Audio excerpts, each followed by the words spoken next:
이번 추석 연휴 가장 걱정인 게 바로 병원 갈 일이죠. 다행히 사흘째인 오늘까지는 부산 경남에 큰 혼란은 없었습니다. 하지만 남은 연휴 이틀도 긴장을 풀 수 없는 상황입니다. 최혁규 기자의 보도입니다.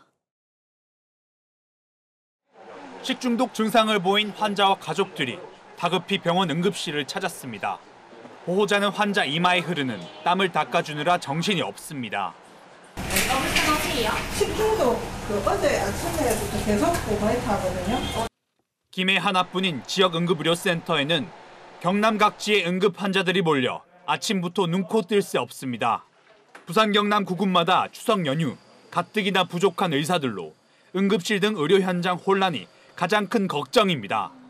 사흘째인 오늘까지 다행히 비상 진료 체계로 진료 대란은 없는 상황. 하지만 혹시 모를 진료 공백을 막기 위해 일선 보건소도 돌아가면서 문을 여는 등 긴장의 끈을 놓지 못합니다. 외상이 있는 부분들은 혹시 이제 전화가 오면 가까운 병원 안내하는 역할, 특히 이제 보건소라는 거는 지역 건강에 또 컨트롤 타워 역할을 하기 때문에. 늦은 시간까지 전문적인 소아 진료를 받을 수 있는 달빛 어린이병원에도 어린이 환자들이 몰렸습니다. 아이를 안고 황급히 달려온 발걸음에 접수는 10분 만에 마감될 정도입니다. 애기 이제 주말부터 콧물 많이 나고 기침해서 후두염기가 있어가지고 연휴가 기니까 미리 하는 병원 찾아왔는데 접수가 마감됐어요. 우려했던 혼란은 없지만 응급실 뺑뺑이 등 혹시 모를 상황을 막기 위해 연휴 기간 부산 경남 의료 현장에는 태풍 전날 같은 긴장이 이어지고 있습니다. KNN 최혁규입니다. 철새 돌에 지은 을숙도는 그 자체가 천연기념물입니다. 그런데 이 을숙도에 있는 부산 현대미술관 옥상에 음식점 증축이 추진되고 있습니다. 서부산권과 부산 현대미술관의 활성화를 위한 노력의 하나인데 주변 생태 환경에 미칠 영향과 안전성을 두고 논란이 일고 있습니다. 황보람 기자입니다. 일본 도쿄도 미술관입니다. 세계 명화들이 전시되는 일본 대표 미술관으로 아름다운 정원과 어우러진 레스토랑으로도 유명한 곳입니다. 부산 현대미술관에도 낙동강 낙조를 볼 수 있는 야간 운영 식당을 짓는 사업이 추진됩니다. 현대미술관이 새로 지을 식당이 들어설 곳은 바로 이 미술관 옥상입니다. 여기 이 옥상 전망대 옆에 60명 정도 수용 가능한 레스토랑을 증축하겠다는 계획인데 여기에 20억 원 가까운 시 예산이 투입될 예정입니다. 부산 현대미술관을 도쿄도 미술관과 같은 명물로 키워보겠다는 구상입니다. 현대미술관이 있는 을숙도는 철새 도래지로 천연기념물로 지정된 문화재 보호구역입니다. 때문에 식당 설계 용역과 함께 최근 국가유산청에 관련 허가 신청도 한 상태인데 야간 운영 식당이 들어서면 빛과 소음으로 철새 등 생태 환경에 악영향을 미칠 수 있다는 지적이 벌써부터 나옵니다. 야간에까지 운영하게 되면 철새들이 이제 빛에 굉장히 민감을 하게 됩니다. 그래서 이런 혼선이나 혼란이 생길 수가 있는데요. 전 세계적으로는 철새의 날 같은 경우는 소등을 하는 캠페인도 하고 있고 보호구역 자체의 의미를 조금 생각을 좀 덜하는 측면이 또 있는 것 같고요. 주변 인프라가 전혀 없는 보호구역에 야간 운영을 하는 식당이 집객 효과를 낼 수 있을지 실효성에 대한 의문도 제기됩니다. 레스토랑 운영 시에 운영비에 대해서 차후에도 예산 문제도 우리 의회에서 짚어봐야 될 문제인 것 같습니다. 운영 시간과 환경보호단체의 소통도 반드시 필요할 것으로 보입니다.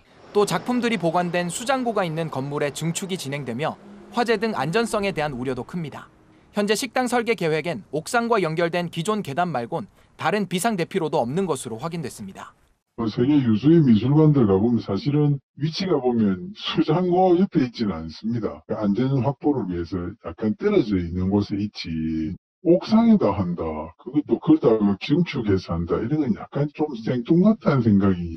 부산 현대미술관은 빛 공해 등을 최소화하기 위해 특수 유리를 설치하고 설계 과정에서 보안 작업을 거쳐 안전성 확보에도 나서겠다고 밝혔습니다. KNN 황보람입니다. 조선시대 3대 누각 가운데 하나인 진주 촉성루는 그동안 국가지정 문화유산으로 지정되지 못했습니다. 원형 복원이 아니라는 게 이유였는데 복원 당시 구체적인 자료가 확인되면서 국가유산 지정에 청신호가 켜졌습니다. 이태훈 기자가 취재했습니다. 고려시대에 만들어진 진주 촉성루는 6.25 전쟁 때 불타 없어졌다가 1960년 다시 지어졌습니다.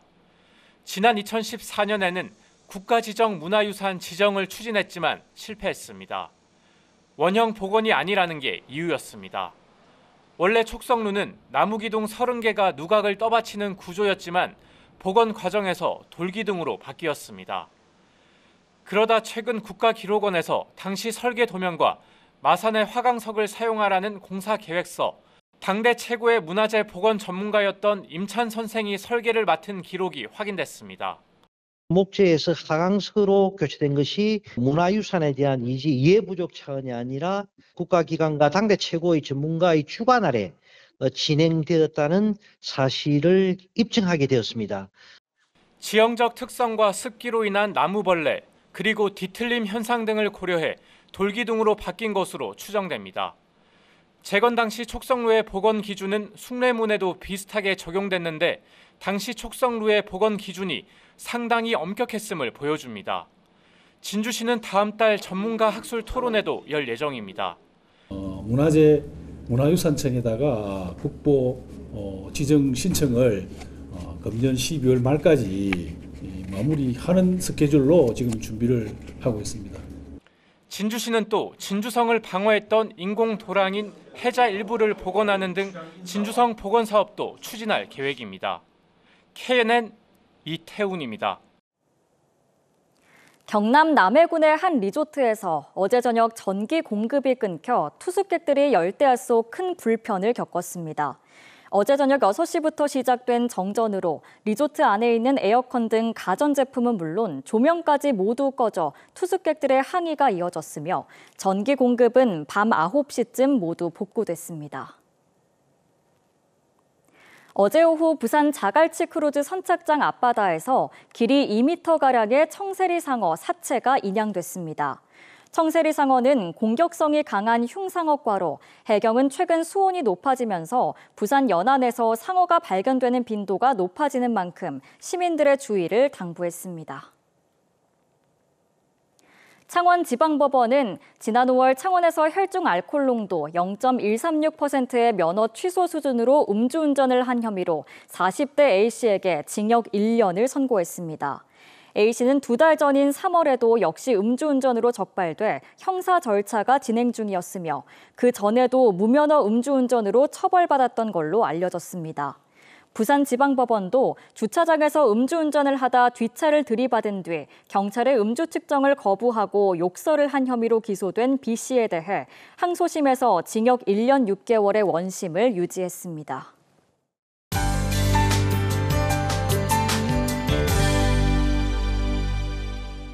추석이 하루 앞으로 다가왔지만 여전히 여름 날씨가 이어지고 있습니다.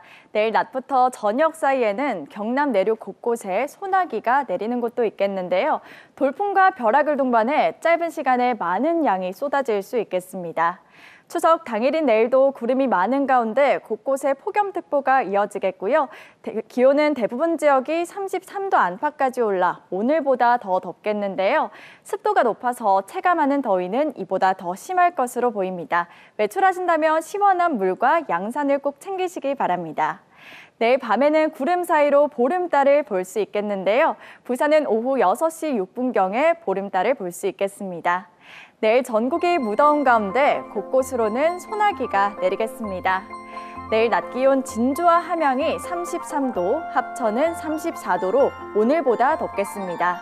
중부 지역의 낮 기온은 창원과 밀양이 34도, 거제 32도로 예년 이맘때 기온을 크게 웃돌겠습니다. 내일도 부산을 비롯한 곳곳에 열대야가 나타나겠고요. 부산의 낮 최고 기온은 33도, 양산은 35도까지 치솟겠습니다. 내일 남해안에는 강한 너울이 밀려올 것으로 보입니다. 추석 연휴 마지막 날은 경남 서부 내륙에 소나기가 내리겠고요. 이후에 소나기와 비 소식이 있겠습니다.